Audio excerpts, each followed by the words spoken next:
posible que nos conteste en este mismo instante a la línea telefónica, sería fantástico porque queremos discutir. La controversia está instalada respecto a que se ha permitido la despolitización de la justicia.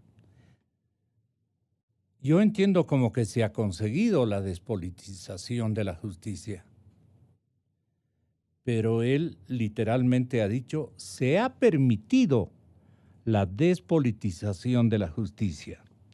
Esto sustenta el cronista, me parece que Diario Expreso. No sé si usted pueda reconocer ese Expreso. Gracias.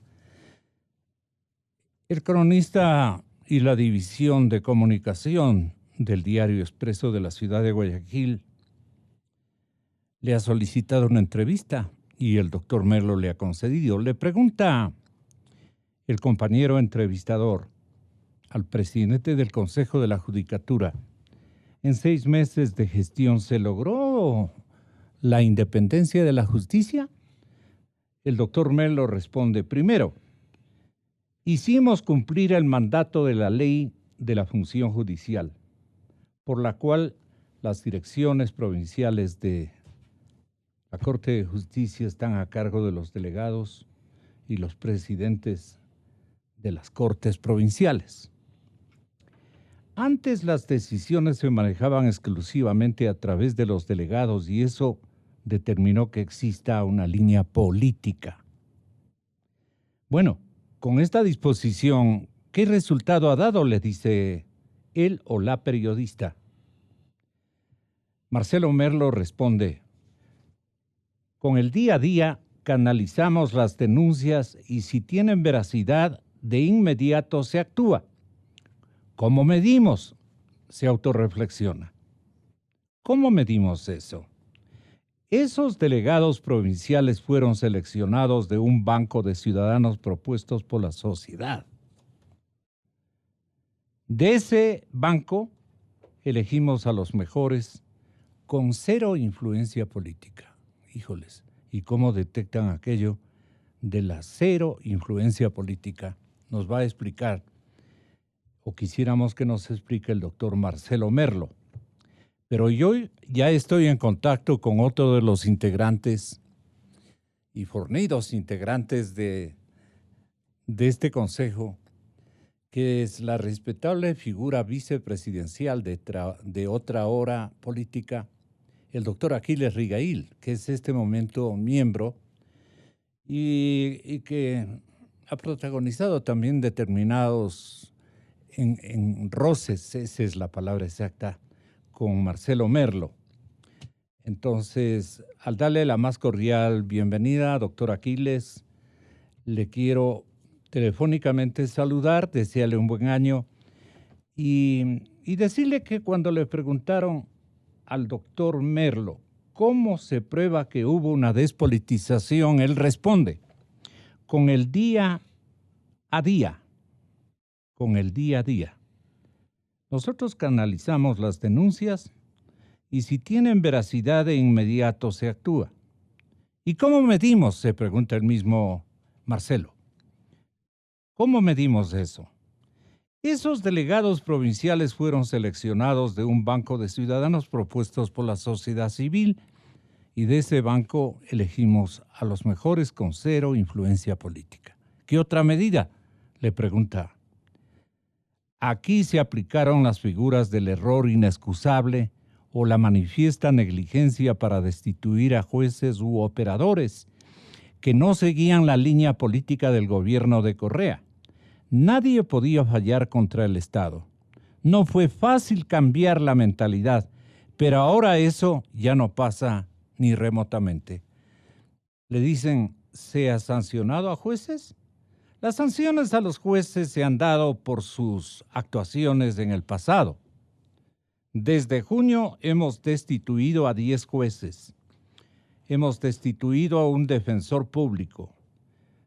Mandamos a la casa a 2 fiscales, a 2 secretarias, a un recepcionista de la Fiscalía Provincial. ¿Y por qué acciones en este periodo? Eso está en investigación, dice el entrevistado doctor Marcelo Merlo. ¿El consejo que preside está de salida o está dividido? Doctor Aquiles, le preguntan a Marcelo. ¿El consejo que preside está de salida o está dividido? Interesante la interrogante, ¿no? El doctor Merlo responde, eso no es real. Yo estoy satisfecho por el esfuerzo que hemos realizado. El 95% de las decisiones fueron tomadas por unanimidad. Hubo discrepancias en 8 o en 9 casos. En todo caso, es un organismo colegiado y es normal que haya diferencias. Y en eso tiene razón. Marcelo Merlo encabezó la mayoría con Zobeida Aragundi y usted, doctor Aquiles Rigail. Pero a momentos también tuvieron sus roces.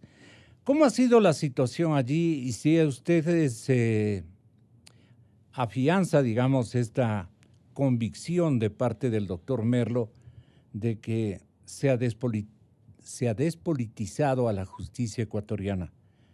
A la mayor parte pensamos que no, que tanto los fiscales como los señores jueces más bien se han vendido a la marca registrada que ha dejado el correísmo a través de sus designaciones. En pago a esas designaciones y a esos nombramientos, frenan los procesos. Estamos viendo incluso en esto de la justicia por la venta de medicinas, que acabo yo de tener una entrevista con los funcionarios que tienen que ver sobre este tema. Y encontramos a la justicia como culpable de una dilación de un tema de queja social de más de 2 años. Hoy o mañana creo que van a dar la sentencia recién. Mañana dijo, ¿no? A los 2 o 3 años. 2. Esta es la justicia, doctor Aquiles Rigail, a la que se ha despolitizado, según el doctor Marcelo Merlo. ¿Usted está de acuerdo?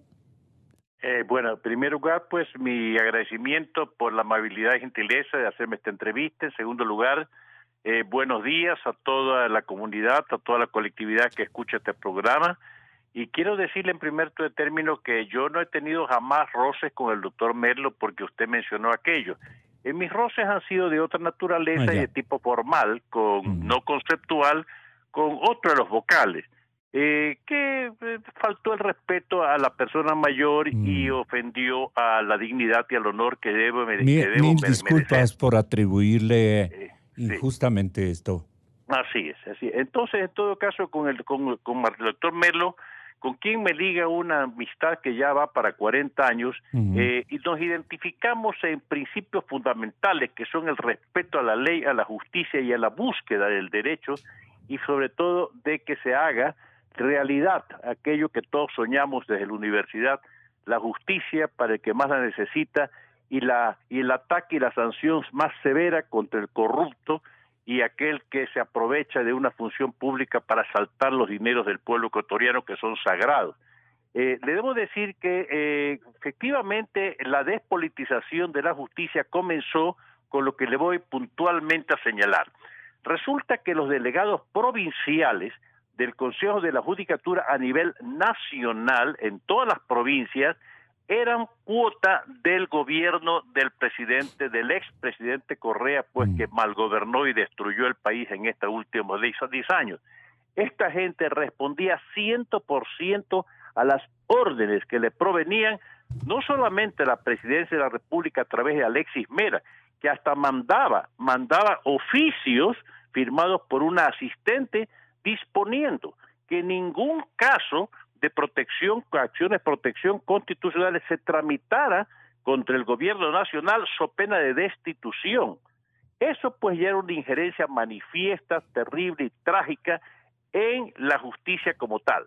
Y por supuesto pues eso lo aplicaban los delegados provinciales. Los delegados provinciales, cuando había pues un caso que interesaba al gobierno nacional, inmediatamente convocaban al juez y le decían, usted tiene que fallar en esta forma en tal caso que tiene a su conocimiento. Y el juez, muchos jueces, hay que considerarlo así, respetuoso de su dignidad, de su honor y del juramento que hicieron al posesionarse como abogado, pues rechazaban esas pretensiones. Y la consecuencia se venía inmediato. Fallaban en contra del gobierno cuando tenían que hacerlo, y a los pocos días ese legado provincial, politizado al máximo y ordenado en las esferas del poder, disponía que se le inicie un expediente disciplinario a aquel juez, y de inmediato, prácticamente negándole el derecho a la defensa, violando el derecho al debido proceso, y sin motivación, sino simplemente inventando y creando fantasía, hacían que el juez sea destituido. Pasaba al Consejo de la Judicatura por apelación, y lo que ocurría igual. Llegaba al Consejo de la Judicatura donde todos estaban, donde la mano de Correa estaba enquistado en el Consejo de la Judicatura. No había uno solo que no fuera pues partícipe y obediente, no deliberante de las órdenes del Ejecutivo. La apelación de aquel juez que había sido honesto era rechazada y se confirmaba su destitución. Así hubieron muchos jueces, muchísimos jueces honestos que fueron separados de esa manera. Entonces comenzamos por despolitizar la función de los delegados provinciales. ¿Usted cree que se logró el objetivo, doctor? Mire, se comenzó, imposible desmontar en pocos meses un aparataje perverso y maligno de 10 años. Imagínense ustedes cómo funcionaba ese aparataje como reloj suizo a la perfección. Todo calzaba perfectamente bien. Los delegados provinciales obedecían órdenes de los comisionados. El Consejo de la Judicatura, cuando había algún riesgo, enviaba funcionarios de alta jerarquía que se sentaran en las audiencias y los juicios para que los vea el juez y supieran que efectivamente iba a venirles caerles el hacha si es que no obedecían las órdenes de fallar en tal forma. Yo he conversado con muchos jueces que incluso me han dicho que están listos a declarar, si es que fuera necesario, de que eran llamados por teléfono, eran entrevistados personalmente para que se fallen en tal o cual forma. Tenemos una mesa de restitución de jueces, y hubiera usted las declaraciones que hacen muchos de ellos. Hubo una distinguida jueza de Manabí que fue destituida porque el ministro Serrano dijo en un medio de comunicación que esa jueza debería ser destituida. ¿Qué pasó? Por supuesto, la orden de Serrano, que no estaba pues implícita, pero sí clara, hizo que una jueza honesta y competente se destituya por el hecho de no haber asistido a una audiencia, a un seminario o algo así, cuando estaba justamente en ese momento presidiendo o interviniendo en una quema de droga, lo cual era mucho más importante que ir a un seminario sobre informática. Bueno, entonces así encontramos muchísimos casos en los cuales la politización de la justicia se hacía evidente. Pero créame, hemos hecho innumerables esfuerzos con Marcelo y con también, debo decirle que también no hemos sido apoyados también por los otros vocales, por Sobeida Aragundi, en su momento por Juan Pablo Albán. Yo no voy a hacer absoluto mis conceptos sobre él, y también por la doctora Porras. Todos apoyamos eso. Tuvimos diferencias formales, algunas de ellas, y otras conceptuales, pero en realidad el objetivo fue común: tratar de limpiar las lacras, la corrupción y la podredumbre que había en la función judicial. Hemos logrado. ¿Dónde podría ubicar usted esas adjetivizaciones que acaba de utilizar? ¿Dónde ubica, doctor Rigail, en qué instancias, digamos, de la actual función, de justicia? Porque dicen que la independencia no es solo quitar a un partido político de la administración de justicia. Hace ese señalamiento su compañera de instancia, Angélica Porras. Ella se quedó en soledad con la salida de Juan Pablo Albán. De ese momento para acá, la señora Porras ha sido la de los votos en contra, digamos, del consenso que ustedes han consolidado entre el doctor Merlo, usted y Zobeida Aragundi, creo entender. Sí, la doctora Aragundi. Así es, una mayoría que ha dado, que le dio la oportunidad a Marcelo Merlo de decir que se ha permitido prácticamente la despolitización de la justicia.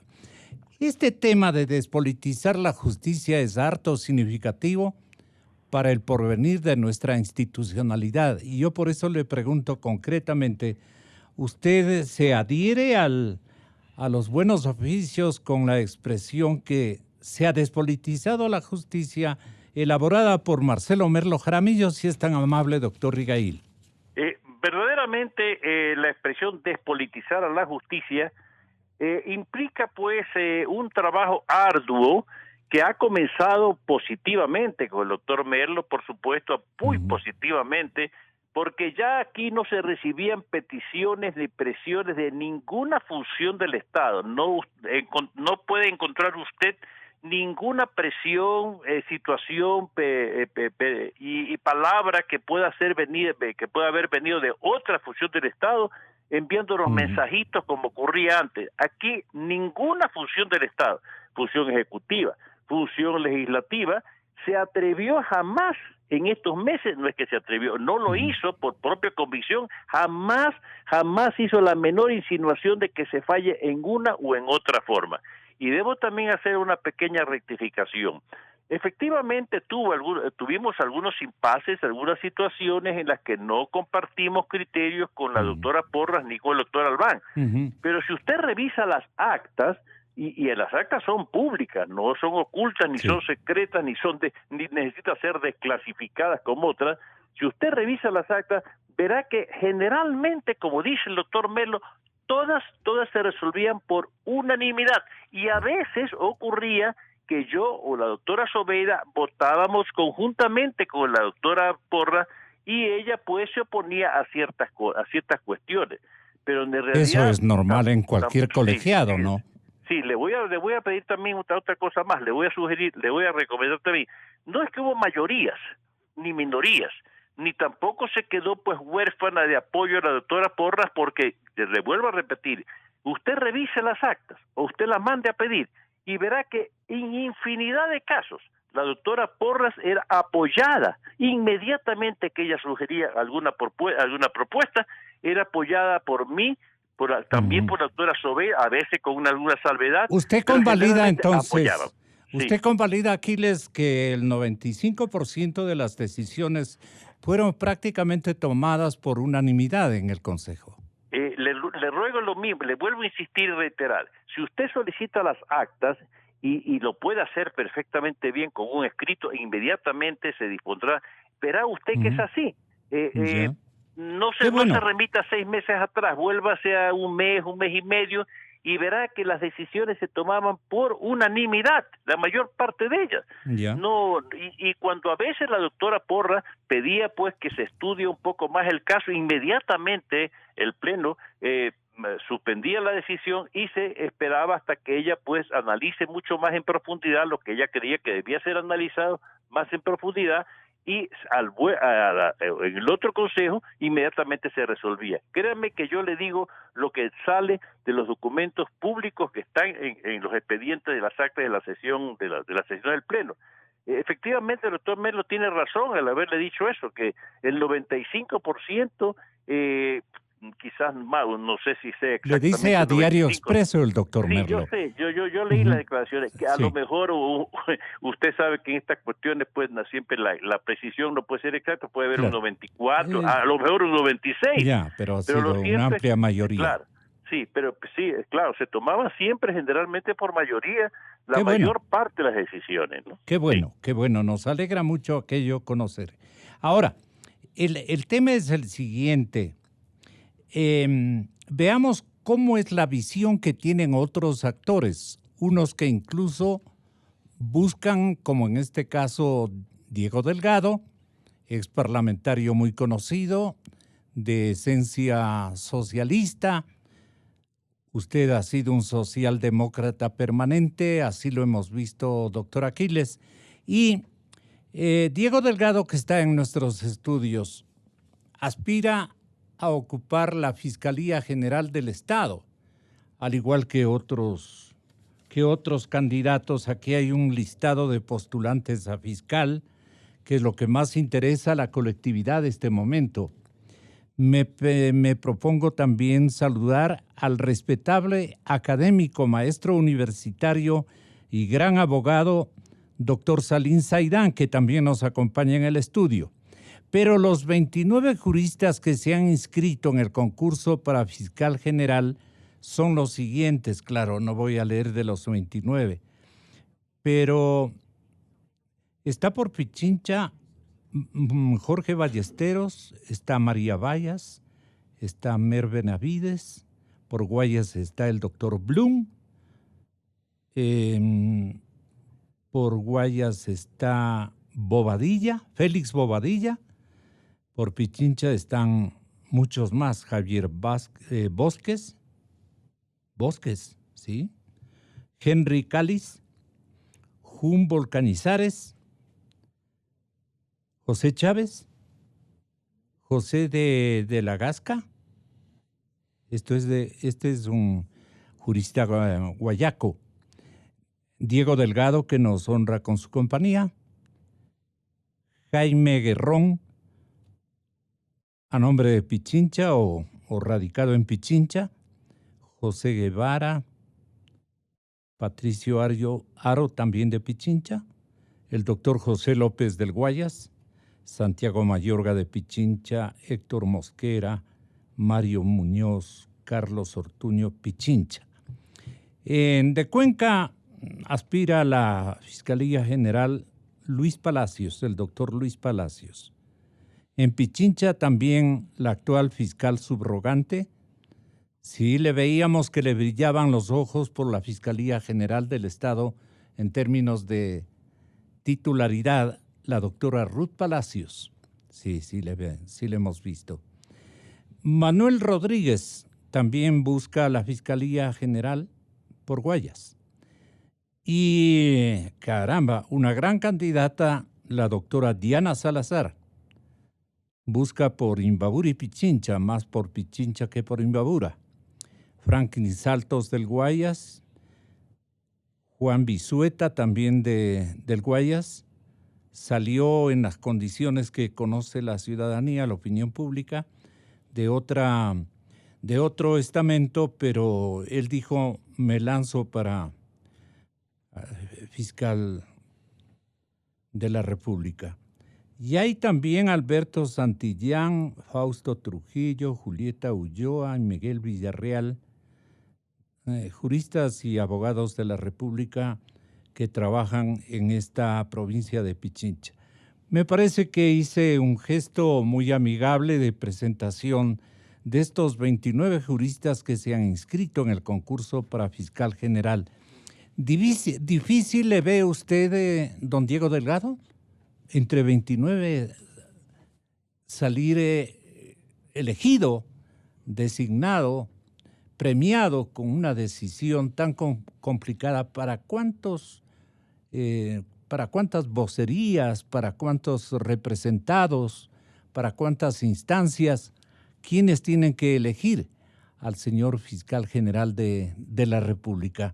Bienvenido, doctor Diego Delgado. Le está escuchando en Guayaquil, Aquiles Rigail, y aquí al lado suyo, Salim Saidán. Tenga la bondad, doctor Delgado. Muy buenos días, un agradecimiento en primer lugar por la invitación, un saludo respetuoso al doctor que nos acompaña aquí en el panel, un saludo al doctor Aquiles Rigail y a todos los distinguidos radioyentes.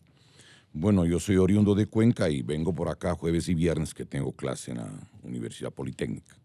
Quiero un poco precisar porque no es que yo me desenraizo de lo que es mi origen. Uno. Dos, la pregunta a la que hacía relación en torno a, tiene dos aspectos, la función jurisdiccional y la cuestión en lo que tiene que ver ya la fiscalía. Así es. A ver. Ahora nos dedicamos a la fiscalía. Sí, pero yo quisiera de pasito tocar algo que me parece importante. Vale, claro, desde luego, doctor. Mire, la Administración de Justicia del Ecuador fue asaltada el 7 de mayo del 2011. Y fue asaltado, y le voy a darle 3 razones jurídicas que son absolutamente incontrovertibles. Primero, el artículo 168, numeral primero de la Constitución de la República, prohíbe cualquier tipo de injerencia interna y externa en la administración de justicia. Y la Corte Constitucional de la época autorizó precisamente que metan las manos en la justicia. Que revisen los señores estudiantes, sí, primero, y muchos maestros inclusive. Dígnese repetirnos. Verá, artículo 168. Las tres formas fraudulentas. Los órganos de la función judicial gozarán de independencia interna y externa. Toda violación a este principio conllevará responsabilidad administrativa, civil y penal de acuerdo con la ley. Nunca podía el presidente de la República asaltar la función jurisdiccional. Primera razón, la propia Constitución. Segunda, quiero recordar que hubo un fraude electoral ese día, el 7 de mayo del 2011. Y hay dos cosas que vale la pena que lo demuestre, y tengo la documentación para hacerlo en base a los datos del INEC y en base a los datos del Consejo Nacional Electoral. El 28 de noviembre del 2010 hubo un censo en la que los mayores de 16 años eran 9.722.834 personas, mayores de 16 años, el 65.58% del total del Ecuador.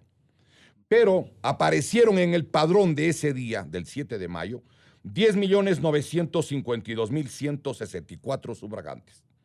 Es decir, se infló con votantes fantasmas, 1.229.330 electores, que significa alrededor del 10%, cuando las preguntas centrales, algunas se dice que ganaron, entre comillas, con el 1-2%. Es decir, ahí hubo fraude. Segunda razón. ¿Y qué pruebas de ese fraude tiene usted? Es fácil. Se coge los datos del censo y los datos que están publicados en el Diario Expreso de Guayaquil en base a la información oficial del día jueves 15 de septiembre del 2011, página 2, y usted encuentra ahí, por ejemplo, que en Manabí aparecen 182.385 votantes fantasmas, 160.188 en Guayas, 120.303 en Pichincha, 96.165 más, o sea, electores fantasmas en Azuay, 81.174 en Chimborazo, 62.771 en Cañar, 62.385 en Los Ríos. Superan medio millón de habitantes. 1.229.330. Esta es la segunda razón.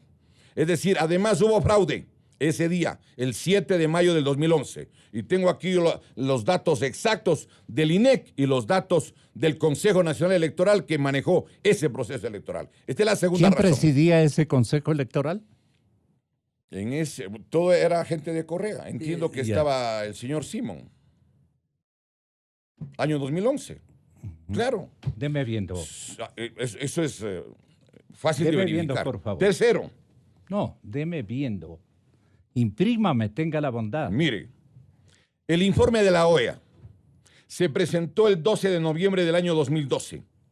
Denuncia que en forma adicional señala que en el 63.61% de las actas de las juntas electorales de esta consulta popular de todo el país no coincide el número de firmas con el número de votantes. El informe de la OEA. Cuando el 12 de noviembre del 2012 llegue el informe de la OEA, hicieron un escándalo diciendo que han cogido firmas de todo el mundo para hacer los partidos y movimientos para con un escándalo tapar lo que fue el informe de la OEA del 12 de noviembre del 2012. Lo publicó un resumen absolutamente fundamentado la revista digital Mil Hojas en la edición del 30 de noviembre del año 2015. ¿Para qué nos sirve esto? Para demostrar primero de que el origen jurídico fue absolutamente inconstitucional, que fue una trampa y que lo que se hizo fue... Producto de un fraude. Sí, señor. Es exactamente lo que pasó en la Alemania nazi, lo que pasó en la Italia de Mussolini. ¿Forjaron esa mayoría? La mayoría es clara. El informe de la OEA no hicimos nosotros. El informe que presenta el INEC no lo he hecho yo. El del CNE están los datos publicados y recogidos por los medios de comunicación. Y lo que esté en la Constitución lo aprobaron en Montecristi y puso el ejecutes el presidente Correa luego de varios cambios que arbitrariamente hicieron luego de la aprobación. Es decir, yo no estoy hablando aquí en el aire primero. Hay un segundo elemento que me parece importante. Yo creo que el Consejo de Participación Ciudadana y el Consejo de la Judicatura tenía una limitación en el caso específico del artículo 181 de la Constitución. El artículo 181 en el numeral tercero dice que es una función del Consejo de la Judicatura dirigir procesos de selección de jueces y demás servidores, así como la evaluación. Yo pregunto, ¿ha habido evaluación en el último año? Porque el mandato del pueblo del día 4 del mes de febrero del año 2018 fue la descorreización. Me permito preguntar, solo pregunto, ¿están o no, hasta el momento al menos, los mismos jueces que hicieron, fueron los alfiles para la persecución de mucha gente? Eso no es cierto, que hay 510 ecuatorianos que fueron enjuiciados por un delito que jamás existió, como fue el 30S. ¿De qué golpe de Estado me hablan si hasta ahora no saben quién ha sido el golpista? Entiendo que estaban involucrados como 65 fiscales y 115 jueces, pero esa información además tiene que ser adecuadamente verificada. Yo he visto el nombre de algunos jueces que están allí justamente como si tuvieran alguna responsabilidad, y ellos fueron sacados de la función judicial por el gobierno de Correa por no someterse precisamente a acatar esta persecución. Y además, a mi modo de ver, hay otro hecho que valdría la pena indicar. A ver, los jueces que persiguieron y dieron sentencias y dieron, por ejemplo, ocasión para que se escandalice la sociedad, a Fernando Villavicencio, a Clever Jiménez, a Mary Zamora, a los periodistas como a Emilio Palacio, lo de la sentencia de los 40 millones al diario El Universo, los que persiguieron, recuerde usted, además a periodistas como Cristian Zurita, como Juan Carlos Calderón, los que pusieron $92,500 de multa por una caricatura de Bonil, acuérdese, los que persiguieron a una cantidad de gente para amedrentarle a la sociedad y ordenaron la prisión de los dirigentes del Mejía, del Montúfar, del Central Técnico, de los 10 del Uluncoto, los que persiguieron a los ambientalistas. Todos ellos, pregunto, ¿están en funciones o han sido, luego del análisis correspondiente, del debido proceso, retirados? Respóndase usted, si es tan amable. Todo el país sabe de que ellos siguen en funciones, pues perdóneme. 1 y 2. Le voy a mostrar lo de la segunda parte de la pregunta. ¿Para qué le sirve esto ante el público? ¿Para qué sirve esto ante la ciudadanía que nos escucha? Yo tengo una tesis y quiero señalarle al país. La República está secuestrada. Toda la institucionalidad del país y el origen del secuestro político del Ecuador son los procesos electorales fraudulentos. Todos. Ahora mismo hay 1.560.000 votantes fantasmas en el proceso del 24 de marzo. ¿Y cómo aspira usted a la Fiscalía General del Estado en una situación como la que describe? Mire, en este país, yo quiero contarle el origen de cómo estoy de candidato. No. Bueno, pero es que no es que yo he buscado. Primero, porque empezó en este Le conocemos, doctor Delgado. Ahora, espérese. Yo creo que en este país hay que hacer un intento por recuperar el patrimonio social y nacional. La Comisión Nacional Anticorrupción establece un cálculo objetivo en base a documentos de que en este país han desaparecido 35.695 millones de dólares. Y tengo aquí yo el resumen de la información. Sí, pero es para otro momento. 70.000 millones. Yeah. Ahora, la única manera de recuperar o intentar recuperar ese dinero es a través de la actuación de lo que podría ser si es que cambian las leyes por parte de la Fiscalía. ¿Cuál es la gran opinión que tiene Saadin Saidán, el académico que nos acompaña, para darle un poco de turno a la situación y que usted tenga la bondad de sintonizar la inquietud importantísima que, a manera de denuncia, nos acaba de enterar Diego Delgado? Doctor Saadin Saidán, buen día, bienvenido. Buen día, Gonzalo. Un gusto siempre estar en su programa. Y doctor Ramiro García también, muchas gracias por acompañarnos. Un saludo también a los compañeros de panel, a los oyentes de Radio Democracia.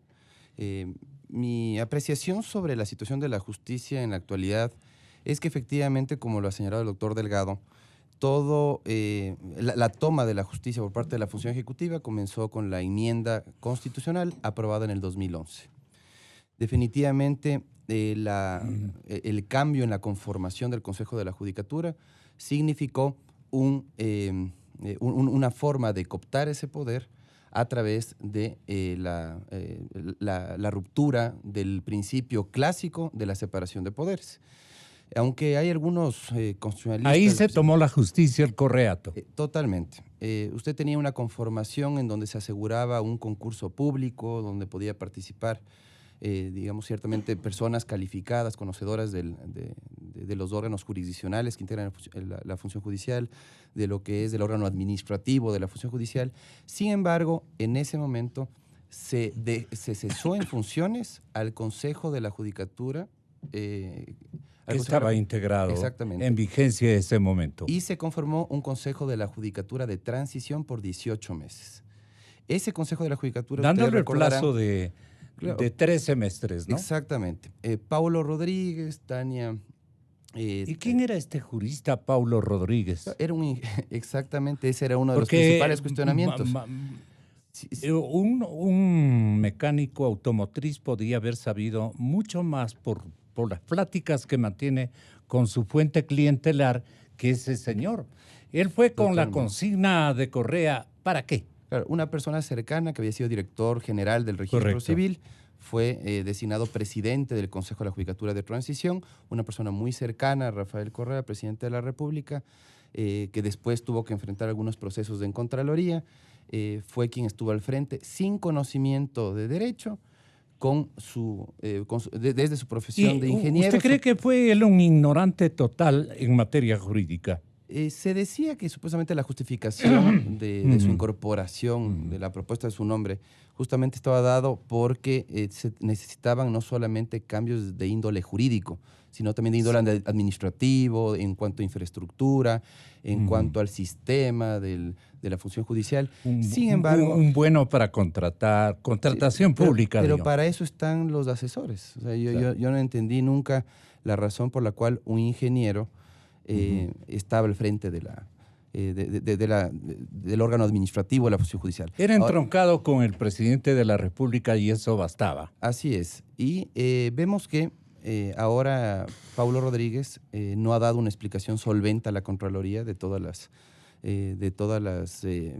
presuntas irregularidades que se habrían cometido durante el mandato del Consejo de Transición. Y lo que vimos es una cantidad de unidades judiciales construidas que habrían tenido algún tipo de irregularidad.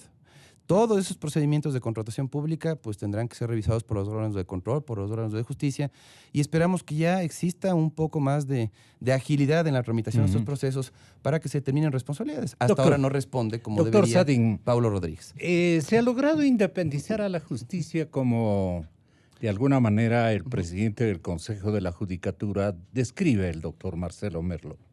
Vemos con preocupación, recientemente se difundió inclusive un reportaje en uno de los medios de comunicación social televisivos de que existen unidades judiciales con espacios desperdiciados.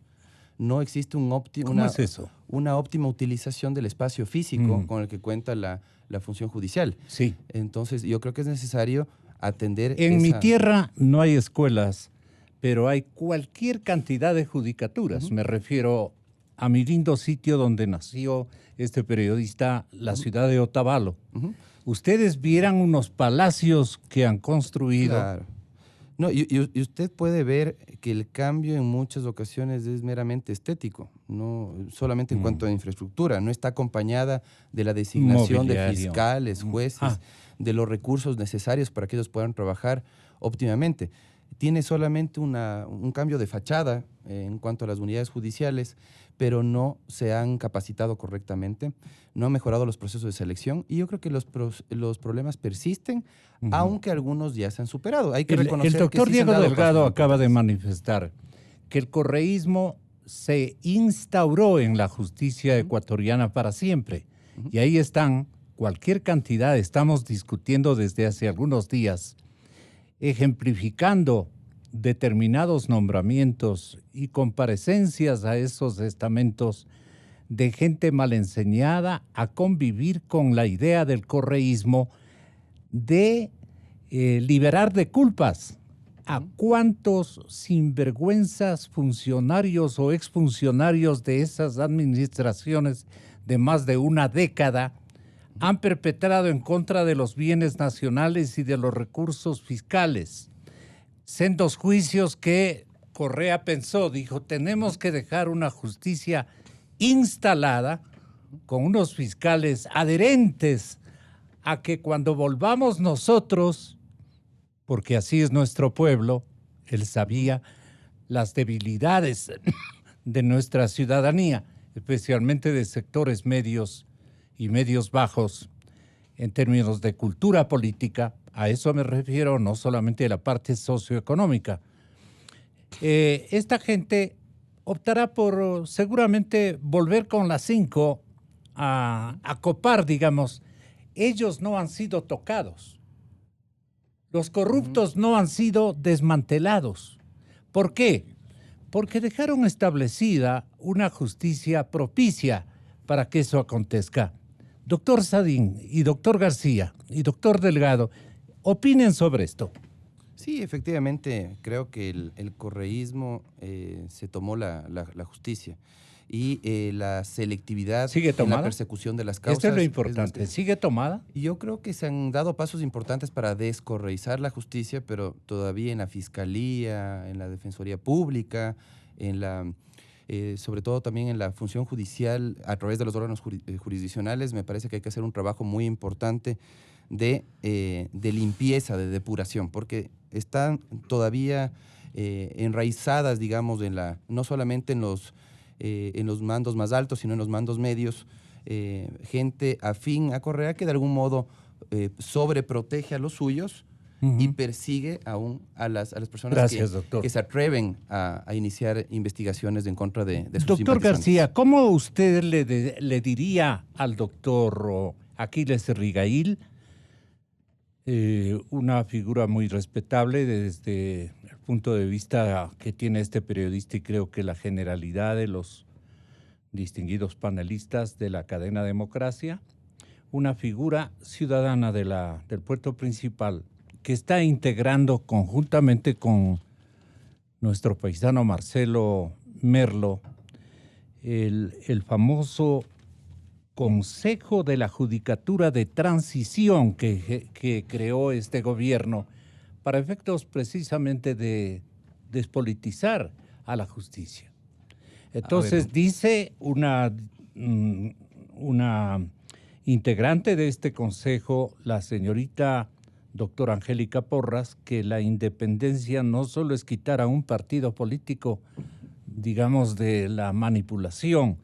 Ella cree que todavía está recibiendo, y hasta yo creo que los integrantes de la actual justicia y del actual Ministerio Público, en términos globales, a nivel de país, de todos los estamentos judiciales y de investigación de nuestro país, siguen prácticamente gozando de la nominación y del nombramiento que recibieron del correísmo, porque no se puede explicar de otra manera el grado de impunidad generalizada que sobre denuncias por ustedes configuradas han realizado. Por eso es que yo le pido al doctor Aquiles Rigail, ¿por qué no han destruido esos nombramientos o han llamado o han convocado a una reestructuración de las fiscalías, tanto de la general como de las de cada jurisdicción?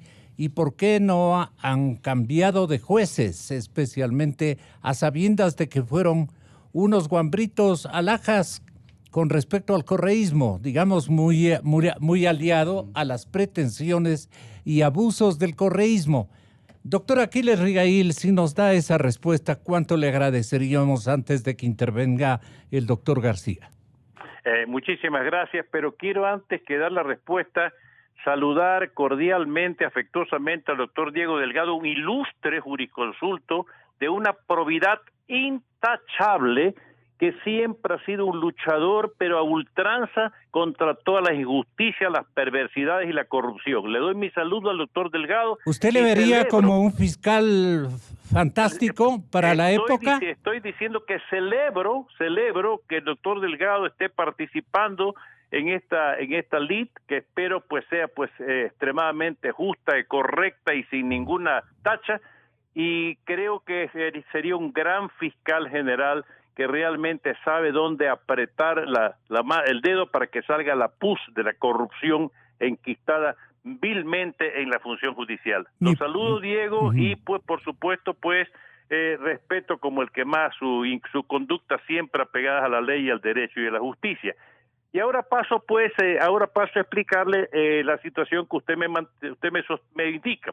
Realmente, efectivamente, como se citó el artículo 181, el Consejo de la Judicatura tiene la función de evaluar a la función judicial, principalmente comenzando pues por la función judicial en la Corte Nacional de Justicia.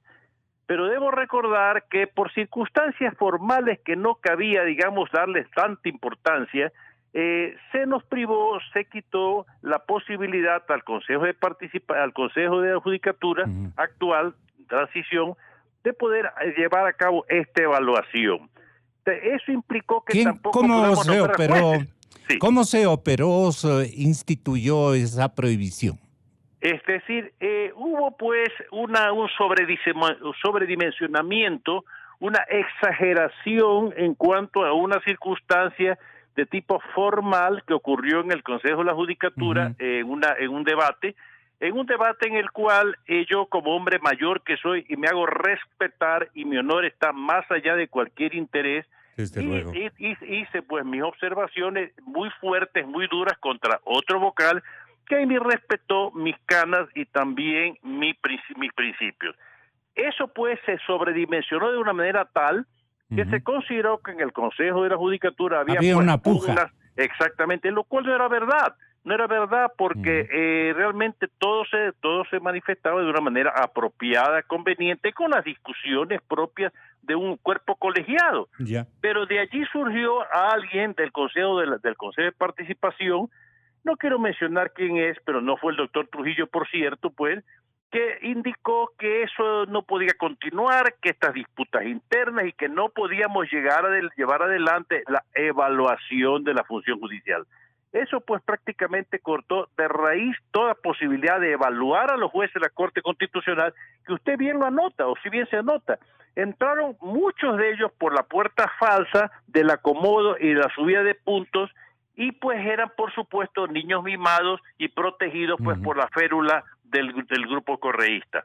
Algunos de ellos están allí todavía, otros ya han salido por el sorteo, por circunstancias diversas, algunos pues incluso por renuncia, pero nos ha sido imposible llegar a esta magnífica objetivo que hubiera sido fabuloso para el país, y tampoco podemos nombrar jueces.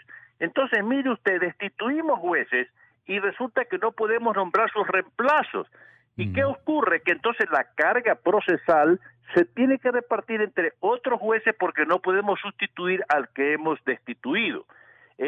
Perdone, doctor Rigail, por motivos de tiempo. Dígame. A mí me parece muy importante que usted nos explique su punto de vista sobre la comisión que ha calificado a la Corte Constitucional, que está en vísperas de ser designada.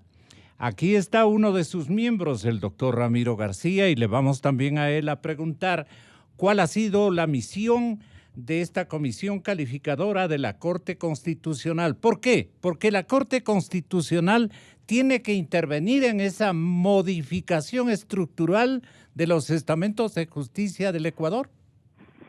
Le pregunto a usted, doctor Rigail. A mí, perdón, sí. Por supuesto, y también celebro muchísimo que Ramiro esté allí presente porque él ha sido uno de los impulsadores justamente de la evaluación de la justicia a través pues, de quienes el doctor Ollarte y otros. El doctor Ollarte, Rafael Ollarte, conozco su obra, incluso un extraordinario jurisconsulto en materia constitucional, mis respetos hacia él.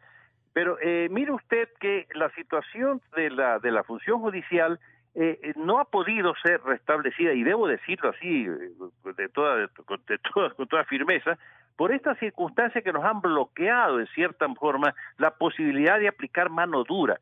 Yo no soy un hombre débil, yo soy un hombre que me he caracterizado toda mi vida por ser enérgico, radical y firme en mis decisiones y en mis principios. Por eso es que realmente yo me siento en cierta forma frustrado de no poder haber hecho mucho más de lo que yo hubiera querido para limpiar la podredumbre de la justicia del Correato. ¿Usted cree que Marcelo ha sido un poquito endeble en este caso? no me voy a permitir la descortesía ni de decir una cosa así, pero sí quiero decirle, que debimos haber saneado mucho más, pero lamentablemente la imposibilidad de designar a jueces inmediatamente ha sido terrible. Mire usted que también hemos llegado a una conclusión gravísima. Mire usted los sobreprecios de las obras de construcción, lo acabo de oír.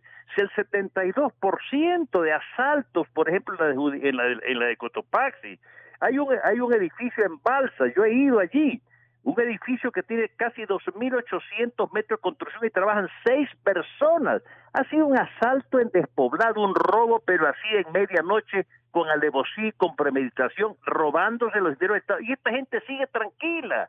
Siguen por ahí desfilando con su sonrisa sarcástica, Yal, Arbito y todos ellos.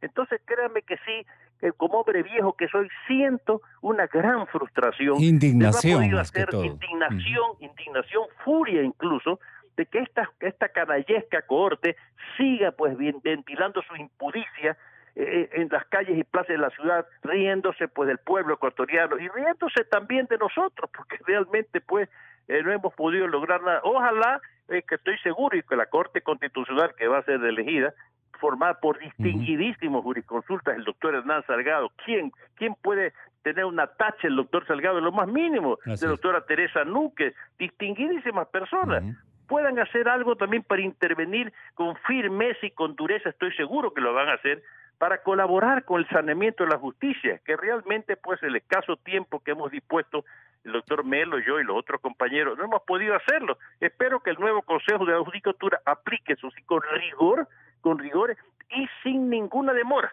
las sanciones que deben hacerse para que se corrijan estas perversiones propias del correato, que sigue pues muy contento y justamente quiero afirmarle una cosa, está enterita, está íntegra la estructura del correato.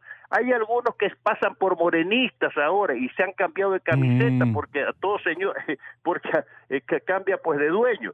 Pero son correístas en realidad muchos de los magistrados, los jueces, que ahora se hacen los morenistas en el fondo son correístas, dice usted. No digo eso. Algunos son morenistas convencidos, con razones por supuesto, pero otros se ponen la camiseta porque a rey muerto, rey puesto, se ponen una camiseta de morenista cuando venga Correa a intentar recuperar perversamente aquella hacienda que le fue quitada, se volverán a poner la camiseta de correísta. Por eso es que hay que sanear el correísmo de la función judicial, buscando los antecedentes y cómo entraron a la función judicial. Muy bien. Eso pues es una tarea de troyanos, como decían los antiguos, ¿no?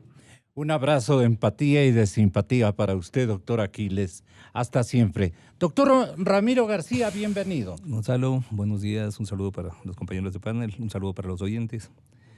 Yo creo que, lo primero que tenemos que ser es un poco mesurados en el análisis. No podemos hacer un análisis en blanco y negro.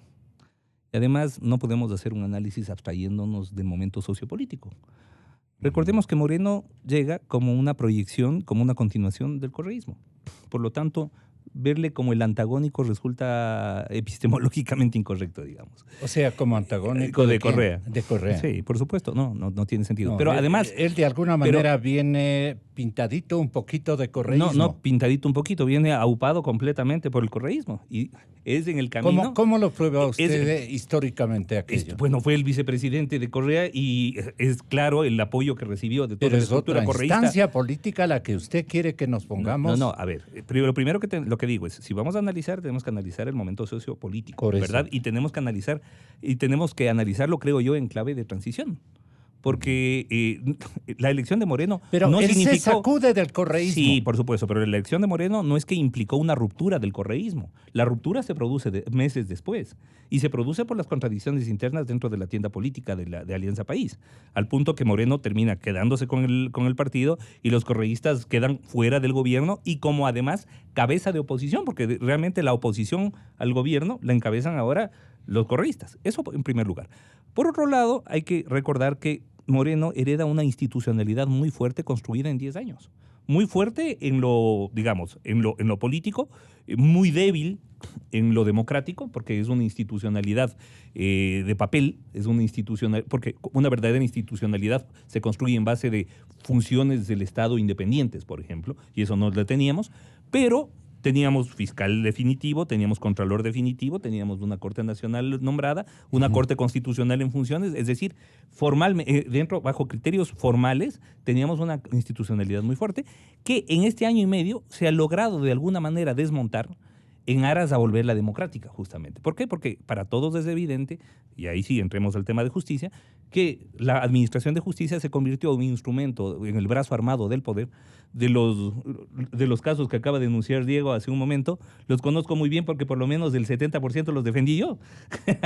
Tema Bonil, tema estudiantes de Mejía, tema Villavicencio, tema, bueno, entre otros, los 10 del Uluncoto. Es decir, yo viví en primera fila y en audiencia toda la persecución del correísmo, porque además no solamente que era una persecución dentro del proceso, porque se veía a los jueces cómo violaban las garantías de debido proceso. A mí me quisieron expulsar, de la audiencia de los 10 del Uluncoto por impugnar una pregunta hecha por la Fiscalía, que es derecho del procesado. Solamente para que tenga idea. Y uno de esos jueces está ahora de candidato a defensor público. El seguimiento periodístico lo dimos aquí, de todos esos El fiscal, juicios. por supuesto, acuérdese cuánto... Y en eso la prensa y específicamente democracia ha tenido un rol protagónico, sin lugar a dudas. Pero, ojo, con todo y eso, creo que no podemos ser tan maniqueos como para decir, bueno, a ver, las cosas funcionaron o no funcionaron. Creo que estamos muchísimo mejor de lo que estuvimos hace un año con el Consejo de la Judicatura del Dr. Yang, por ejemplo. Es decir, los niveles de independencia judicial que tiene ahorita nuestra Administración de Justicia son infinitamente superiores a lo que tenía hace un año. Y eso tenemos que reconocer. Entonces yo creo que en eso el Consejo de la Judicatura... ¿En qué porcentaje le ubica al infinitamente? Infinitamente superior, digamos que si antes teníamos 1 de independencia judicial sobre 10, ahora tenemos 6. Pero tenemos que avanzar hacia 8 o 9. Ahora, el problema que no se... ¿Por qué no se ha logrado avanzar? El Consejo de la Judicatura de Transición... Arrestos. ¿A quién le faltó arrestos? Yo creo que no es un problema tanto de arrestos. O sea, no es un problema de testosterona. No. Este es un problema de institucionalidad. Yo creo que esa subcultura de la metida de mano, que además no es del correísmo, viene de mucho antes, porque no podemos decir que antes de Correa la Administración de Justicia era independiente. La metían mano otros nomás. Pero esa cultura de la metida de mano se mantiene de alguna manera viva. Entonces yo creo que ya hemos hablado de los positivos del Consejo de la Judicatura de Transición, yo creo que tenemos mucho más independencia judicial. Creo que el trabajo que han hecho ellos por tratar de blindar a los jueces de las influencias políticas externas y sobre todo del poder político del Ejecutivo es importante. En la parte en donde se quedaron es en independizar a la Administración de Justicia de sí mismos. Es decir, que el Consejo de la Judicatura no se convierta en un factor de dependencia judicial, en un factor de intervención en la justicia. Y justamente ahí es donde se producen las rupturas hacia lo interno, rupturas que, creo yo, no lo supieron manejar adecuadamente, terminaron haciendo de eso un debate público y terminaron por esa vía torpedeándose entre ellos y torpedeando el proceso de evaluación a la Corte Nacional, que fue lo primero que debió haber hecho este Consejo de la Judicatura y que es lo primero que creo que debería hacer el Consejo de la Judicatura que viene. Eso hay que dejarlo claro. ¿En qué quedamos, doctor? Entonces, insisto, quedamos en que de aquí para adelante, ¿qué hacemos? Queda mucho por hacer. El nuevo Consejo de la Judicatura, que debe estar nombrado ya, calculo yo, entre ¿Pero en fines dónde de este deposita usted fe? Optimismo. ¿En dónde deposito fe? En para la cambiar voluntad. todo esto. Mire, yo creo que no es un problema, primero que no es un problema de personas. O sea, acá no se trata de sacar a Juanito para poner a Pepito y pensar que con eso ya arreglamos la Administración de Justicia. Tenemos que cambiar el sistema completamente. Los modelos procesales no funcionan. ¿Cómo es posible que usted presenta, por ejemplo, hoy una acción contenciosa administrativa y le están fijando la audiencia entre octubre y noviembre del próximo año? Entonces, no ¿Pero tiene qué vamos sentido. a hacer con ese ejército? Por eso, le vuelvo a otra cosa. No es que los jueces que están ahora... Pero hay un ejército ideologizado de fiscales y de jueces. Sí y no. Le repito, sí, no. Hay un ejército ideologizado de fiscales y de jueces. A ver, es clara la impronta política que se dio a la designación de jueces y fiscales. Y es claro que si no había alguna forma de adscripción política, ¿Quién les nombró? no se podía, el Consejo de la Judicatura de Yalca. Y eso está intacto. Y en eso también tenemos que decirlo. La estructura Pero usted correísta acaba de está decir intacta. hace un momento que se ha liberado ya ese consejo. A que ver, usted ya lo tiene que pasa- a ver, confianza en un buen porcentaje volvemos. de sus integrantes. El Consejo de la Judicatura, que son 5, ha generado una nueva cultura que es, creo yo, el Consejo de bastante la más Judicatura. el Consejo de la Judicatura. En cuanto a De los Merlo. de Merlo. En cuanto a las cortes, sobre todo la Corte Nacional, la estructura está intacta y eso es lo primero que nosotros hemos dicho como Colegio de Abogados de Pichincha y ahora como Federación Nacional de Abogados del Ecuador. Exigimos una evaluación inmediata porque creemos que los que están ahí no están ni al nivel ético, ni al nivel académico, ni al nivel jurídico de ocupar tan altas magistraturas. Es lo que pasaba con la Corte Constitucional. O sea, compare, por ejemplo, el listado, más allá de que nos gusten unos o no nos gusten otros, pero es claro que la Corte Constitucional que se ha seleccionado ahora es infinitamente superior, no solamente a la anterior, sino a todas las que hemos tenido hasta ahora.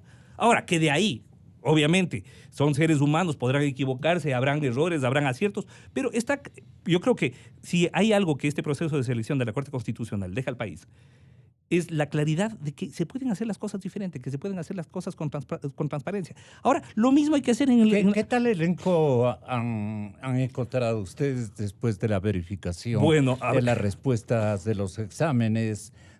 O sea, solamente para que tenga idea de la rigurosidad con la que se hizo la calificación.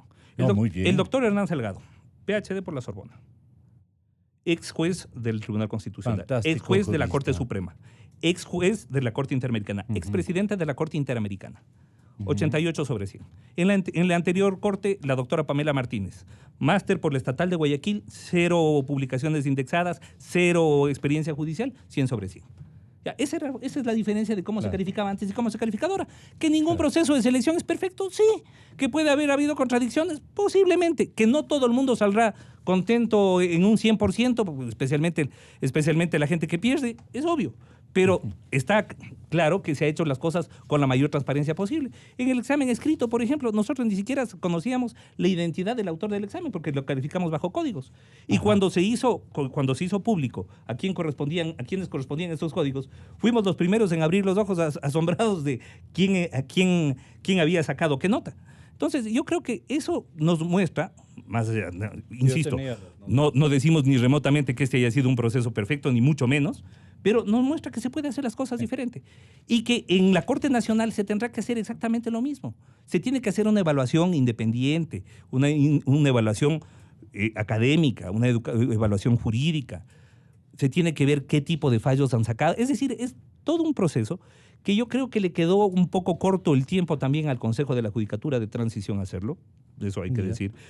Porque un proceso de evaluación serio no es algo que se hace de la noche a la mañana. A usted no lo van a designar fiscal general de la República, doctor Diego Delgado, si es que perseveran, si es que se mantienen los mismos cuadros que ideó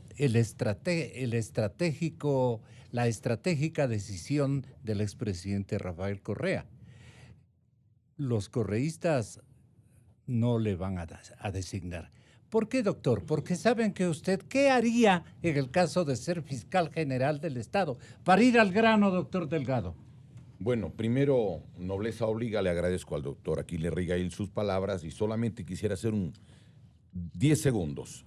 El ingeniero Pablo Rodríguez Molina, en octubre del 2010, se encargó como director del Registro Civil de llamar al concurso con el cual hoy hay las firmas y las copias y las rúbricas y las huellas dactilares de todos los ecuatorianos, que pienso yo, y lo podría demostrar en algún momento, es el soporte de la existencia de 278 partidos y movimientos en el país, que yo dudo que se cogieron las firmas y que deben tener este país de 10 a 12 millones de afiliados. Segunda cosa. Tercero, mire, yo creo que es imprescindible intentar recuperar el dinero que se han robado en este país. Pero eso es imposible sin la colaboración del órgano legislativo o del presidente de la República. Y en tal caso no habría para qué ir si uno no va a poder hacer nada de lo importante. Porque además quiero recordarle algo. No solamente es la composición política de los que van a manejar los procesos, no. Es el problema de las leyes. Eliminaron delitos. Pusieron leyes para garantizar la impunidad. ¿Qué significa que eliminaron delitos? Por ejemplo, no hay el delito de prevaricato ya en el código. De prevaricato de funcionario. Sí, claro. El artículo 277 se lo restringe a los jueces. El que violaba iba 1 a 5 años preso si era funcionario público. Ahora, ¿qué quieren ganar con eso? No, pues la impunidad. No responden de nada. Mire, el artículo 609 los funcionarios no están obligados a responder. La ley ahora por... es decir, funcionarios públicos. Un poco para que entiendan los oyentes. El prevaricato es un tipo penal que describe como conducta la violación de la ley, una violación crasa de la ley por parte de un funcionario anteriormente y de jueces. En el Código Orgánico Integral Penal se restringió eso solamente para los jueces y se dejó a los funcionarios públicos fuera. Jueces y abogados. Si en la pontificia un alumno le preguntan a usted, doctor Sadín, ¿y qué entonces pasan a ser en este caso, los jueces? Claro. No, de hecho, el anticipar criterio era una conducta penada para cualquier funcionario público. Tiene razón ahí Ramiro García al hacer ese señalamiento. Pero yo creo que tenemos que ser muy cuidadosos también ahora. Y ahí le hago una observación de manera muy respetuosa. Él como comisionado, integrante de la Comisión Calificadora de Designación de la Corte Constitucional, tenía que ser muy prudente, por ejemplo, al momento de publicar algunos mensajes en redes sociales con respecto al concurso. Si todavía no se agotan todas las etapas del concurso, no se podía hablar ya de que se había conformado una corte de lujo. Si es que todavía no se habían evacuado los recursos de revisión de los candidatos, no se habían presentado las impugnaciones ciudadanas, no se podía hablar todavía de una conformación de una corte que todavía tenía que agotar esas etapas del proceso. Entonces, creo que en eso un llamado muy cordial a todos quienes integran las distintas funciones del Estado a apegarse a derecho para enviar un mensaje de que nos estamos diferenciando de la época correísta, en donde los concursos ya tenían un resultado previsible apenas iniciaban. Nos enseñamos, nos aclimatamos a esos métodos y sistemas, tal vez. Sí, definitivamente. Entonces yo creo que hay que enviar mensajes a la ciudadanía de que estamos haciendo las cosas correctamente, transparentemente, informando constantemente a la ciudadanía. Continúe, doctor Delgado. Y de esa manera sí, yo concluyo esta presión. No es solamente el problema de la voluntad de las autoridades, es que está amarrado el país. No van a cambiar nada si es que no existe un corte a todo el andamiaje del asalto y secuestro de la República. Permítame demostrarle. Pero estamos hablando de la justicia. No solo de la justicia, todo está en este país amarrado.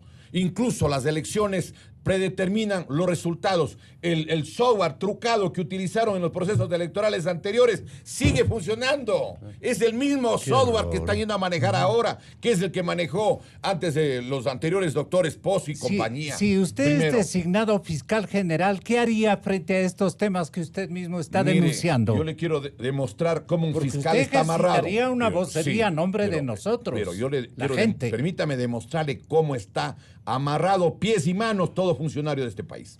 Artículo 609. El juicio es la etapa principal del proceso. Se sustancia sobre la base de la acusación fiscal. En el Ecuador no hay un solo juicio de peculado, ni de enriquecimiento ilícito, ni contra Correa, ni contra nadie de las jerarquías superiores, porque no ha habido un fiscal que quiera dar paso a lo que significaría el juicio de peculado y enriquecimiento ilícito, habiendo como existe una cantidad de documentos, de pruebas, de referencias de todo género. Documentos probatorios. Mire, supongamos que hay el fiscal ya, perfecto. Ya. Pero está condicionado a lo que dice el artículo 581, el numeral informe tercero. previo de la Contraloría. Claro, si es que mire, ahora está el doctor Celis, está actuando, me parece muy bien. Y entiendo que habrá gente que le querrá sacar de ahí, porque de la descorreización donde más se ha notado es en la Contraloría. Pero mire, dice que para el ejercicio de la acción penal de los delitos de peculado y enriquecimiento ilícito constituye un presupuesto de procedibilidad, que existe un informe previo sobre indicios de responsabilidad penal emitido por la Contraloría General. O sea, si no hay el informe previo, no hay juicio por peculado ni enriquecimiento ilícito. Y ahí tenía un cancerbero. Ahí tenían un guardia que les protegía y que era el doctor Carlos Poli Fagioni, que le ponían 100 sobre 100 en las calificaciones y recalificaciones, acuérdese. Entonces, no es solamente que el fiscal, no es solamente en el otro caso... Pero en el ascensor del hotel subía con el dinero cada vez que habían el siguiente fiscal, el doctor Vaca, le dijo que eran $10.300.000 que subieron por ese ascensor en base al testimonio de José Concenciao Santos Filo. Pero espérese. Mire usted, ¿cómo es posible que el Ecuador es el único país que no tiene gente que fue realmente a ver lo del caso de la Odebrecht? Toda la Odebrecht siempre hablaba con el dueño del circo, no con los payasos, no con los que eran los malabaristas, pero quieren hacernos creer que en el Ecuador aquello no ha sucedido. Miren, ¿qué es lo que hicieron aquí en el Ecuador? Contrataron un estudio jurídico en Brasil, el Ricini Freire, que entiendo que se llama. ¿Para qué? Dice que para sacar más pronto la información de Brasil.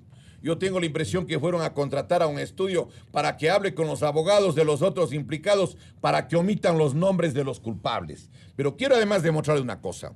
En el Ecuador no se podrá nunca, óigame, recuperar el dinero que se han llevado si es que no existe una ley que faculta, que permite, que le da los instrumentos para poder actuar.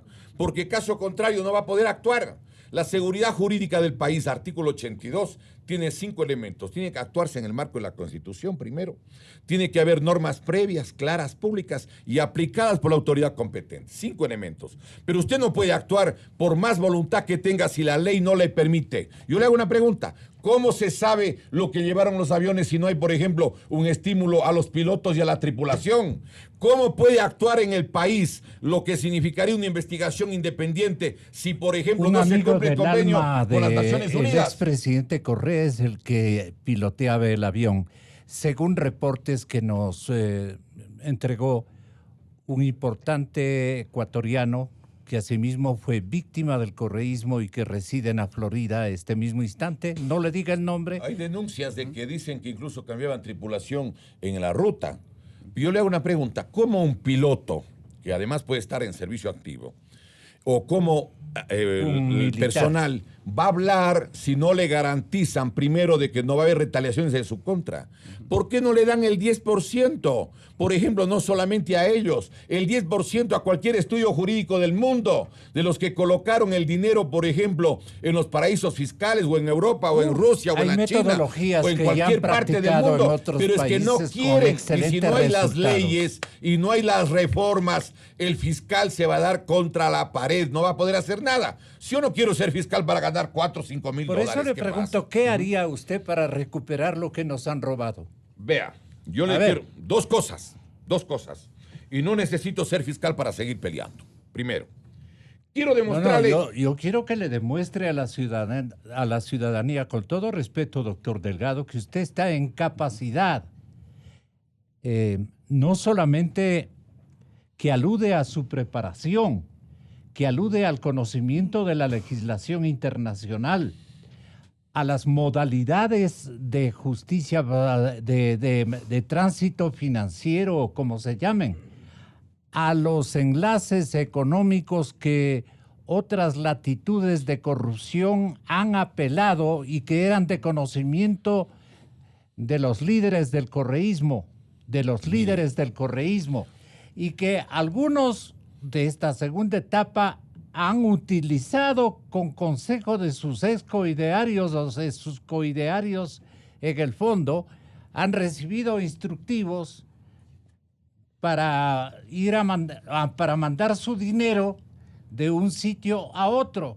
Yo no puedo seguir especulando esta situación, pero para usted el tema es muy claro, para el doctor García y para un académico de la talla del sector, el doctor Sadin Zeidan. Vea, es increíble. El señor Por eso le pregunto... Permítame responderle, claro. ¿Le van a hacer el fiscal general si usted esta mañana nos demuestra de que usted está en condiciones de recuperar el dinero robado? A ver, si llega nadie la Fiscalía puede recuperar General, el dinero si no hay los instrumentos jurídicos que le viabilicen. Porque usted no puede actuar al margen de la ley. No puede actuar al margen de la Constitución. Yo tengo un proyecto. Imagínese usted ya de fiscal general de la República. ¿Cómo pediría al Congreso? del Congreso, 74 de los 137 son del correísmo. Las listas fueron supervigiladas por Rafael Correa y el resultado electoral se hizo con un padrón donde había 1.637.000 Entonces, ¿para qué quiere ser fiscal, doctor Delgado? ¿Mande? Yo creo que es una obligación moral intentar y decirle al país la verdad. Pero si se da por... No, es que no estoy yo diciendo una cosa que sea falsa. Se da por vencido desde ya. No, señor. Lo que estoy diciéndole al país es que si no existe, por ejemplo, la posibilidad de una reforma legal, el presidente podría convocar a consulta o no. Puede, el presidente, pero si tiene la voluntad. Yo les voy a presentar otra vez al presidente no solamente los artículos para recuperar el 10%, y que además quiero presentarle un informe, y tiene además, digamos, juristas y tiene académicos el gobierno, como la doctora María Paula Romo, que es persona con formación. ¿Cuándo quiere entregarle eso? Yo en las próximas semanas, independientemente del resultado, vea esto. La Ley Orgánica Anticorrupción y de Protección del Denunciante del propio presidente, del 12 de septiembre del 2018, debería llamarse, óigame, Ley para encubrir la corrupción y proteger al delincuente. ¿Por qué? Le demuestro, es que es una cosa increíble. Mire, dice lo siguiente, por ejemplo, que tiene que suscribir un acuerdo en el Ministerio del Interior para establecer el procedimiento para la recuperación. Vendrá un funcionario de Qatar, de Bielorrusia, de Rusia, de Irán, de la China, de cualquier parte a firmar ese convenio en el Ecuador. ¿Cuándo? Imposible. Dice otra cosa adicional, que necesita localizar el destino final, pero si la plata pueden haber cambiado de un sitio al otro, nunca habrá el destino final. Dice que no podrán acceder a este beneficio quienes en cualquier grado hayan participado en la comisión de la infracción penal que ocasiona el incremento patrimonial, cuando los que más saben son ellos mismos, pues los que están allí. ¿Por qué no les permite todo lo contrario? Dice en otro artículo que les hacen un homenaje público. ¿Para qué? Para que los baleen, para que ajusten cuentas a los que han delatado. Pero es que esto es una barbaridad. Y en otra parte dice que todo prescribirá en 4 años. El artículo 5, el último inciso. Miren, ¿qué le planteamos nosotros? Porque si es que no vamos a poder hacer las cosas bien, tenemos que renunciar y decirle al país, señores, hay que ganar la presidencia de la República. Porque solo el presidente puede hacer una convocatoria para reformar, depurar y santificar todo lo que significa esta corrupción absoluta en el Ecuador. Mire, le planteo lo siguiente: sanción económica para quienes blanqueen dinero producto del robo al erario nacional. Quienes hubieran prestado las siglas o razón jurídica de una empresa o hubiesen sido socios, encubridores o copartícipes en negocios de quienes dispongan inversiones de origen turbio o delincuencial por ser dinero generado o obtenido con actividades al margen de la ley, más aún de dineros tomados del patrimonio fiscal, perderán dichas inversiones y pagarán una multa equivalente a 5 veces del monto o cantidad de dichos capitales invertidos para camuflar inversiones ilícitas. En caso de existir contratos con el sector público, caso de los puertos y una cantidad de cosas, ¿sí?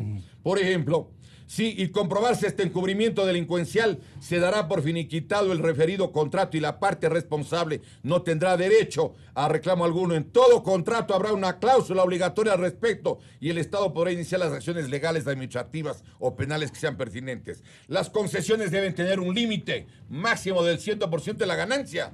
¿Cómo es que están? Pero es que algo que dijo Ramiro y que me parece bien importante, mire. Todo lo que está yendo a hacer el gobierno actual y que le acusa el correísmo, como la transferencia de bienes públicos y lo demás, todo, absolutamente todo, es en base de las leyes que aprobó Correa y su grupo de sirvientes legislativos. Aquí aprobaron, óigame. Destaque unos 3 nombres de los sirvientes legislativos. Bloque entero, pues. Si además aprobaban sin leer.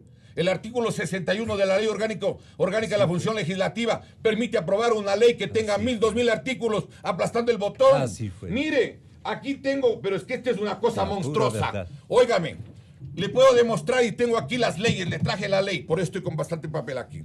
Hay una ley para manejar en forma exclusiva todo el manejo petrolero del Ecuador, que es la Ley Orgánica de Empresas Públicas, que está publicada el viernes 16 de octubre del 2009. Está para entregar, por ejemplo, todo el petróleo a la empresa que quieran que sea parte de la comunidad internacional y que es la ley reformatoria a la ley de hidrocarburos, que está publicado el martes 27 de julio del 2010. Ahí está la ley para entregar a dedo todas las minas de oro, plata y cobre de manera directa, sin contrato, Pero en base a la ley de minería, todas estas publicada el leyes 29 de enero del 2009. Todas estas leyes aprobadas en correísmo. Aprobadas por Eso correísmo, hay pues, que decir, ¿qué dice hay que Correa decirlo desde el claro. ático? Van a vender, dice, van a vender. Si él mismo fue el que hizo las leyes, él mismo incluso ya ofreció hasta, óigame, entregar, yo tengo aquí pues todo lo que significa lo que son 8.250 millones que iba a vender, se supone, porque el plan de ellos era ¿cuál? Que se haga cargo de la presidencia Glass. Y entonces Glass iba a dar vendiendo lo que ya hicieron con las leyes de ellos mismos, pues. Mire, aquí está la ley para entregar todas ¿De eso se dio cuenta el actual mandatario? El actual mandatario, uno de los grandes favores que le hizo al pueblo ecuatoriano es que, de acuerdo al plan, recuerde que le dieron hasta los 3 tomos de lo que tenía que hacer, casi semana por semana y día por día, y a los 3, 4, 5 meses no le devolvió el poder porque debía supuestamente excusarse el presidente Lenín Moreno y por razones de salud dejarle encargando al señor Glass y nadie hubiera sabido nada. ¿Esto es cierto, Ramiro, según su versación? A ver, de lo que tengo entendido, el control iba a tal grado que inclusive Correa había exigido una oficina en Carondelet. O sea, era un tutelaje completo. Es decir, de alguna manera le trataron a Moreno como un semi-imputable, ¿no? Una persona a quien le podían manejar como títere y que pasado un tiempito pues iba a venir el que sí era de total confianza, que era Glass. O sea, lo último que se imaginaron es que se cambia la institucionalidad, que Contraloría genera los exámenes en contra de Glass y que Glass termina preso. Y bueno, todo el desmonte de la institucionalidad correísta que hemos analizado en esta entrevista. Sí, es verdad lo que dice. ¿Esa cámara para darle órdenes a Moreno? ¿Perdón? ¿Esa cámara que encontraron? Bueno, no sé si... Esa tentativa de cámara. Ahí sí no tengo idea de el espionaje interno entre ellos, porque parece que además la cultura del pesquisa se... invadió a todo el gobierno y empezaron a vigilarse entre ellos, porque no se tenían confianza. Lo que pasa en todo cartel, ¿no? Se empiezan a desconfiar unos de otros y cuando se desmonta el cartel, pues la pelea. A ver, insisto, vuelvo y repito. El actual presidente es producto del correísmo y no podemos entenderlo políticamente como algo diferente. Pero tenemos que reconocer que al cabo de varios meses se independiza y son evidentes los cambios que se han logrado. Es decir, yo creo que hay que agradecerle al presidente Moreno muchísimo por mucho de lo que se ha logrado, sin duda. Por ejemplo, en materia de libertad de expresión y comunicación, el cambio es clarísimo. O sea, no podemos decir que nada ha cambiado. No es así. Que posiblemente queda mucho por hacer, sí, seguro. Pero tampoco podemos entender al morenismo como algo diferente del correísmo en su inicio. Tan es así que lo que queda del morenismo son los excorreístas que ahora están en el otro bando. Sadin Saidán, termina el programa porque se me terminó el tiempo. Señor doctor. Creo que hay retos enormes para asegurar independencia interna y externa en la función judicial. El órgano administrativo tiene que ocupar su lugar y dejar trabajar a los órganos jurisdiccionales. Permitir que ellos ejerzan sus funciones, resuelvan los casos en base a los méritos del proceso, no en base a las interferencias, presiones que puedan hacer otras funciones del Estado o el propio órgano administrativo que integra la función judicial.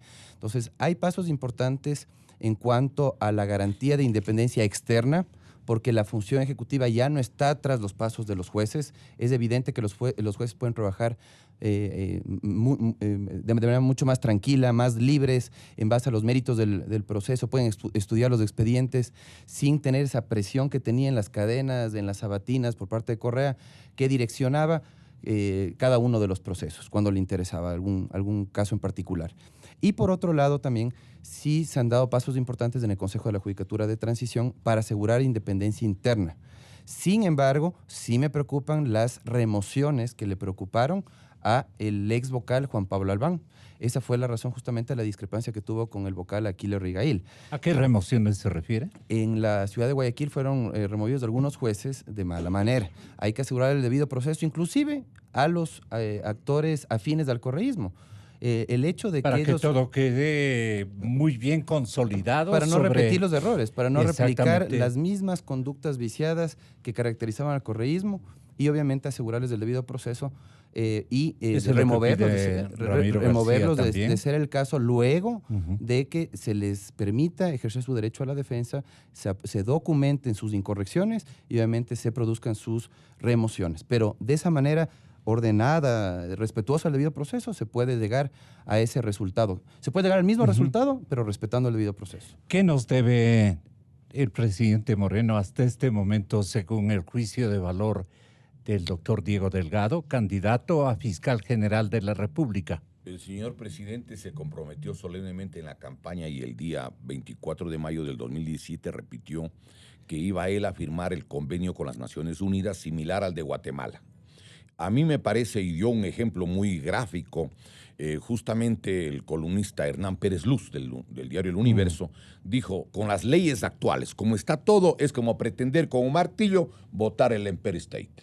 Que me parece que es una forma metafórica muy gráfica de eso. Primero. Segundo, tiene que haber una ley que permita la recuperación del patrimonio social y nacional, pero eso tiene que el señor presidente tomar en sus manos la voluntad y la decisión de hacerlo. Porque además, yo quiero decirle al pueblo ecuatoriano lo siguiente, si ahora no es posible recuperar, habrá que esperar el año 2021 para, ganando la presidencia, el que gane la presidencia, poder hacer una reforma constitucional, porque eso puede ser el presidente, para recuperar, pero no van a llevarse, no pueden llevarse, sería esto una generación de ingenuos. Los nietos, los hijos de esta actual generación van a decir la generación de los ingenuos que se dejaron robar o 35.695 millones o 70.000 millones, y coincido con lo que dice aquí el doctor. Si nadie quiere hacer una persecución indebida, pero alguien tiene que investigar. Aquí en el Ecuador no se ha investigado nada. Tiene que haber seguridad jurídica, presunción de inocencia, tiene que haber además derecho a la defensa, tiene que haber pruebas, tiene que establecerse lo que está a favor y lo que está en contra, pero no puede el Ecuador entero asistir como, digamos, como invitado de piedra a lo que ha significado el despojo. Y además no es solamente el problema económico. Han destruido todo el sistema educativo, el sistema de salud, la administración de justicia. Han pretendido desnacionalizar las propias Fuerzas Armadas. Han depurado las universidades de todos quienes tenían un espíritu contestatario. Y lo que usted estaba analizando en el programa anterior no es el problema de la falsificación de los documentos, de las medicinas. Para eso destruyeron en forma planificada el Instituto Izquieta Pérez. Para eso pusieron el decreto 813 para los mejores médicos y más experimentados de todo el país. Mandarles sacando. Esto es parte de un proyecto de destrucción nacional que hay que resistir todo ecuatoriano que ame a su patria. Sí, es verdad, hay mucho por hacer, pero yo creo que hay que reconocer lo mucho que se ha hecho también. Cómo hemos avanzado en este año y medio, y yo creo que eso es fundamental. ¿A quién le da usted? Bueno, sin duda Moreno ha llevado la batuta del tema. La intervención del Consejo de Participación Ciudadana bajo la égida del doctor Trujillo también ha sido fundamental en el desmonte de esta institucionalidad perversa que generó el correísmo en 10 años. Y en cuanto tenemos que ayudarles. En cuanto a lo del todos. Bueno, por eso algunos hemos salido del confort de nuestra actividad privada para involucrarnos, por ejemplo, en mi caso, en la Comisión de Selección de la Corte Constitucional, sin recibir remuneración alguna, ni mucho menos. En el tema de las Naciones Unidas, en 15 minutos, a las 9:30, empieza una rueda de prensa convocada por las Naciones Unidas, donde se van a analizar el atraco, porque eso sí fue un atraco, de más de 2.500 millones de dólares en sobreprecios, en 5 obras, de acuerdo a las auditorías contratadas a través del Programa de las Naciones Unidas para el Desarrollo. Pero eso no hizo Naciones Unidas, sino empresas contratadas por la ONU. A ver, el Programa de las Naciones Unidas para el Desarrollo tiene que apelar a... obviamente no lo hace directamente, claro. como tampoco lo hizo en Guatemala. En Guatemala se genera una comisión, pero una comisión soportada por la ONU, por la Organización de las Naciones Unidas. En este caso, estas auditorías también están... comienza y hay que... a las 9:30.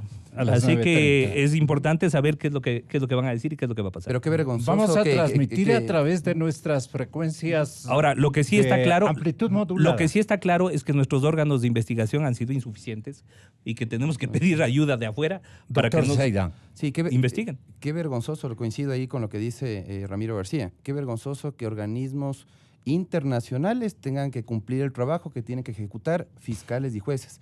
¿La excusa cuál es? Que supuestamente no hay peritos especializados.